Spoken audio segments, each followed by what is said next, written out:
Hey everyone, and welcome to the first video for chapter 14, where we will be talking about Islam, its origins, its basic beliefs, and also how it became the dominant religion in the region of the Middle East to this day. So we'll start off talking about early Arabs. Now, Islam starts in this part of the world. Hopefully you guys are familiar with which region is the Middle East, but specifically the green area is known as the Arabian Peninsula. Okay, kind of zoom in on it here. You've got Saudi Arabia makes up the bulk of it, Yemen, Oman, Qatar, UAE, and so forth. And it is largely desert. You have a couple of waterways that go through it, but not much. And it was a harsh environment. Oil has made this a hot property in the 20th century, but before that, you didn't have a lot of large population centers because of not a lot of places that could sustain life on a large scale. People that did survive in this, they were known as the Bedouins. Okay, Bedouins were kind of the ethnic group before they referred to themselves as Arabs, and they were largely nomadic. They were pastoralists, they were herders of goats and sheep and people like that, and they developed a warrior culture, for competition of resources, water in particular, oasis. They were prime real estate, so a lot of fighting in order to survive. Clan identities were very important for these people. You needed to keep to very tight-knit family units for survival. They were polytheistic, worshipped a lot of gods, they had, concepts of demons and monsters and all of that type of stuff as well.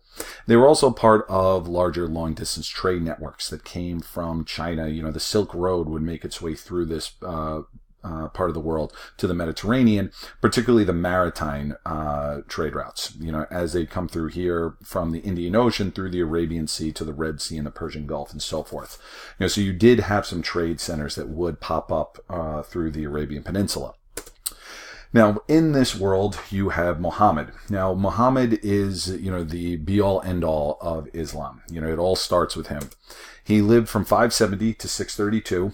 And he was a merchant from the trading city of Mecca. Here you have Mecca down here. All right, still obviously a center. We'll talk more about it as its religious significance to Muslims today. Close by the Red Sea, so was able to kind of take advantage of maritime trade routes and even some overland trade routes through Oasis. And he was involved in the merchant business actually through his wife. He married an older woman, Khadija, and he inherited her business through that and was able to run a successful trading company. But he, kind of struggled internally with a lot of the problems he saw in the world. And in the year 610, he went off to go meditate and kind of pray on his own, and he experienced the transformation, a spiritual transformation. While meditating, he experienced visions of the angel Gabriel. And Gabriel gave him the word of God, Allah, as it was referred to in Arabic.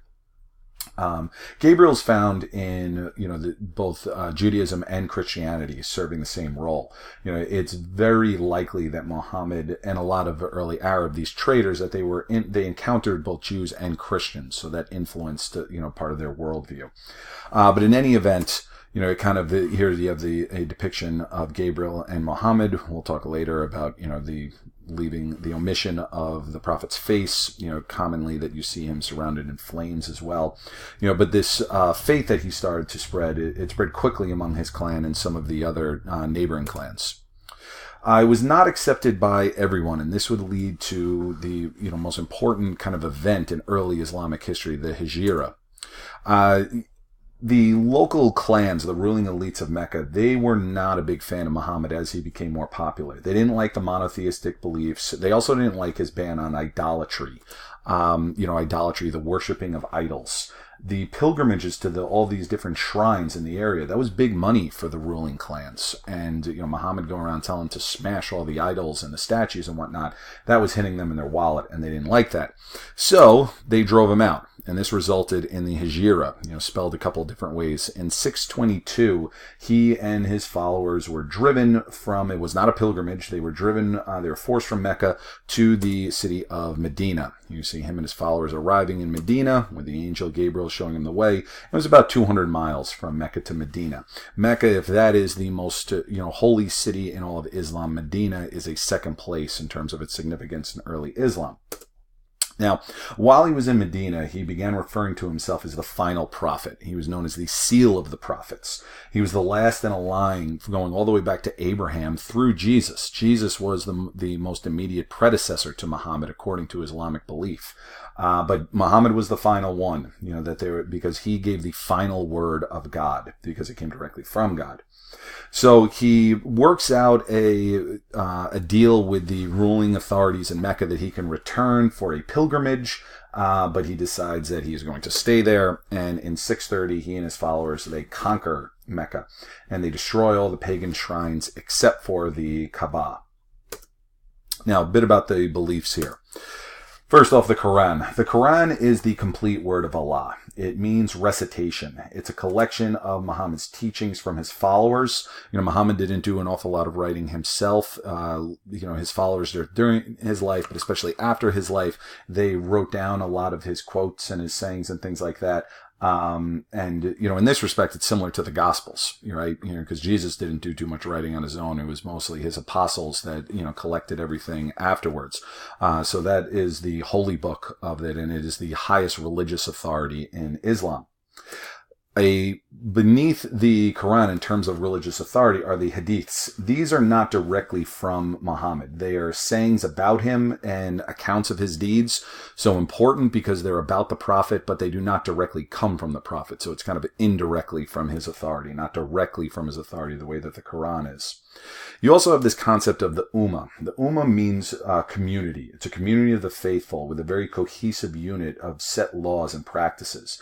They looked after one another in a very harsh and violent environment. And you also have the 5 pillars. You've got the kind of proclamation of the faith that there is only one God, Allah, and Muhammad is his prophet. The praying 5 times a day, the fasting during the month of Ramadan, the giving of alms to the poor, and the Hajj, right? A very important one, the pilgrimage to Mecca. Specifically, you make it around this black box, the Kaaba.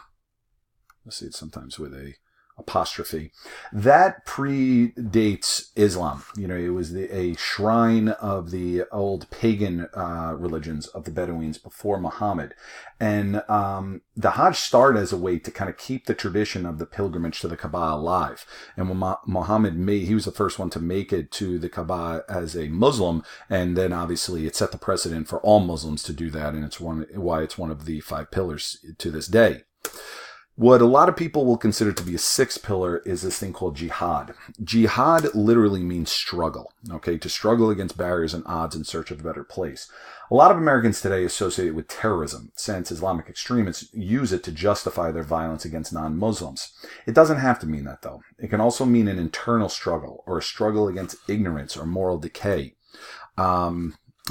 I screwed up with it. I'll have to... Oh, there it is. Okay. So you look at a quote from the Prophet here. The greatest jihad is to battle your own soul, to fight the evil within yourself. Right? Jihad could mean that you're just going to make sure that you pray 5 times a day, that you're going to fast during Ramadan.